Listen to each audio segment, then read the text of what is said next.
Thank you for watching, liking, commenting, sharing, and subscribing right now. Out of all the pictures you've taken in the past 365 days, what is the camera you've used most often?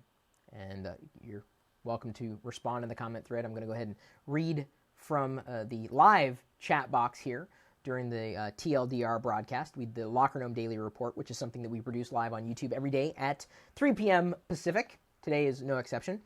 If I were to look at my past year's usage, I would say that it would be this phone, my primary camera. I have several digital cameras that surround me, including that new T3i digital camera, which I've used for both video recording as well as still photos.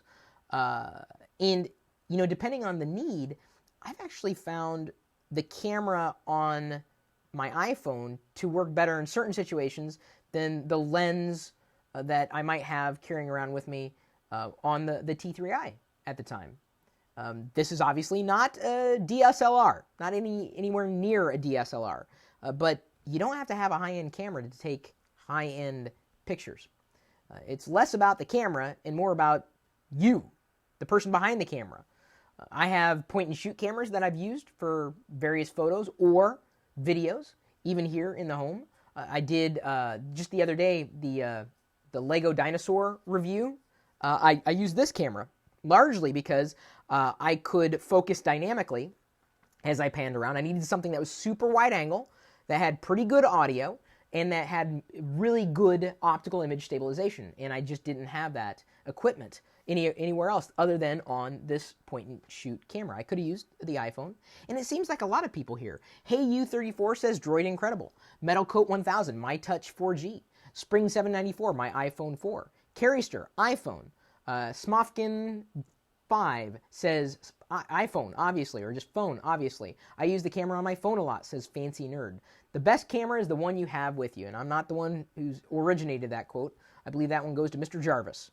But a lot of you are using your phone as the camera. So we've crafted an article for you and talked to professional photographers like Chris Krug, an old friend of mine, to help you maximize your use of the camera on your phone that you have on you pretty much all the time. So if you take pictures with your phone with any degree of regularity, check out the article aptly titled, How to Use Your iPhone as a Camera. Oh, but Chris, I don't have an iPhone. The tips apply to just about anybody. We know there are a lot of iPhones out there, and certainly a lot of Android devices and camera phones in general, but we needed to target it on one particular audience. But I'm telling you, this pretty much applies to anybody who uses a camera phone. Although I wouldn't call an iPhone a camera phone just as much as I wouldn't call an Android phone a camera phone. The camera's on there. So if you're looking for, bless you, Wicket. Sorry, my dog just sneezed there. Too bad we didn't capture that one on, it would have been a blur. If you're looking for tips to maximize the usage, we've collected them for you. Again, take a look at the link in the article. You know, some of my favorite tips, and you know, we covered a few of these on the post because we know it was a popular. I knew even before I asked, I knew so many people would respond with a phone because inevitably this is the camera that we have on us. So one of my favorite tips is turning on the rule of thirds, or it's grid lines. So let me see if it's bright enough to see. Yeah, you can barely see it there. You see the rule of thirds there?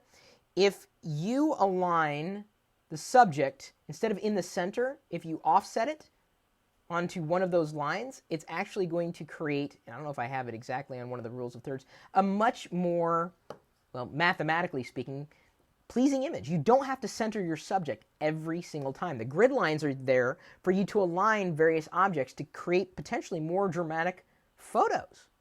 If you do not have grid lines turned on, you should.